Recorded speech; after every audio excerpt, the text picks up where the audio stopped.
नमस्कार शेतकरी मित्रांनो, कृषी कल्याण यूट्यूब चॅनलमध्ये सर्व शेतकरी बांधवांचं हार्दिक स्वागत। तर शेतकरी मित्रांनो, राज्यातील थकीत असलेल्या कर्जदार शेतकरी बांधवांसाठी आनंदाची बातमी आहे।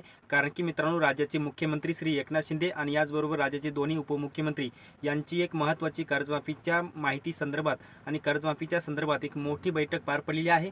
आणि या बैठकीमध्ये कर्जमाफी संदर्भातला एक मोठा निर्णय राज्य सरकारच्या माध्यमातून घेण्यात आलेला आहे। तर शेतकरी मित्रांनो, आता कोणत्या वर्षातल्या शेतकऱ्यांची कर्जमाफी होणार, कोणत्या बँकेची कर्जमाफी होणार, याचबरोबर कोणत्या शेतकऱ्यांची कर्जमाफी होणार, कोणत्या बँकेच्या माध्यमातून होणार, कधीपासून होणार आणि कधीपासून कर्जमाफीला सुरुवात होणार, याच्या संदर्भात संपूर्ण डिटेलमध्ये अपडेट आपण या व्हिडिओच्या माध्यमातून जाणून घेण्याचा प्रयत्न करणार आहोत। तर नमस्कार, मी ज्ञानेश्वर सवणकर स्वागत करतो कृषी कल्याण यूट्यूब चॅनलमध्ये।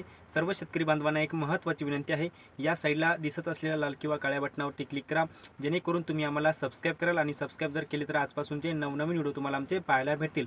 तर शेतकरी मित्रांनो, चला तर व्हिडिओला सुरुवात करूया। तर शेतकरी मित्रांनो, सर्वप्रथम 2017 मधल्या थकीत असलेल्या शेतकऱ्यांना कर्जमाफी होणार आहे। राज्य सरकारच्या माध्यमातून एक मोठी माहिती देण्यात आलेली आहे। त्यामध्ये सर्वप्रथम मित्रांनो, ज्या शेतकऱ्यांचं 2014 ते 2017 पर्यंतचं कर्ज होतं, थकीत होतं, त्या शेतकऱ्यांचं 1.5 लाखाचं कर्ज माफ होणार आहे। कारण की राज्य सरकारच्या माध्यमातून एक मोठी माहिती देण्यात आलेली आहे। मित्रांनो, 2017 मध्ये जे शेतकरी कर्जमाफीपासून वंचित राहिले होते, त्या वंचित राहिलेल्या 2017च्या कर्जमाफीपासून जे काही शेतकरी वंचित राहिले होते ते असे 6.5 लाख शेतकरी होते।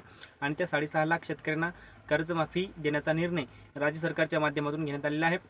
आणि त्या 6.5 लाख शेतकऱ्यांना 6,500 कोटी रुपयांची कर्जमाफी राज्य सरकारच्या माध्यमातून देण्यात आलेली आहे। आणि ही विधानसभा निवडणुकीच्या पूर्वीच ही सरसकट कर्जमाफी राज्य सरकारच्या माध्यमातून देण्यात येणार आहे। याचबरोबर मित्रांनो, तुम्हाला माहितीच आहे की छत्रपती शिवाजी महाराज कर्जमाफी योजनेअंतर्गत सुद्धा याचबरोबर महात्मा ज्योतिराव फुले शेतकरी कर्जमाफी योजनेअंतर्गत सुद्धा 864 कोटी रुपयांची कर्जमाफी बाकी होती, तीही या सरकारच्या माध्यमातून कर्जमाफी देण्यात येणार आहे।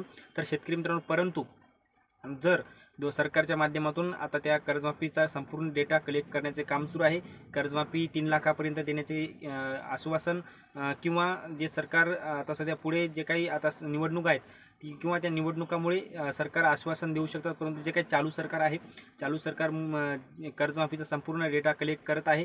3 लाखापर्यंत सरकार सरसकट कर्जमाफी देण्याच्या सध्या वाटेवर आहे, ती तयारी करत आहे, पैशाची जुळवाजुळव सरकार करत आहे आणि अशी माहिती लवकरच मीडियाच्या माध्यमातून कळेल। तर शेतकरी मित्रांनो, आपण या व्हिडिओच्या माध्यमातून कर्जमाफी संदर्भात एक महत्त्वाची एक बैठक झालेली होती, त्या बैठकी संदर्भात काय माहिती घेण्यात आलेली आहे ती माहिती थोडक्यात मी तुम्हाला सांगण्याचा प्रयत्न केलेला आहे। हे अपडेट तुम्हाला कसं वाटलं कमेंट बॉक्समध्ये नक्की कळवा। आणि शेवटी आमचे यूट्यूब चॅनल कृषी कल्याण यूट्यूब चॅनलवर जर नवीन असाल, चॅनलला नक्की सबस्क्राईब करा। हा व्हिडिओ जर आवडला असेल तर एक लाईक करा, प्रत्येक शेतकरी बांधवांपर्यंत महत्त्वाची अशी माहिती शेअर करा। तर शेतकरी मित्रांनो, तुर्तास इथेच थांबतो, तोपर्यंत आपल्या सर्वांचे मनापासून धन्यवाद।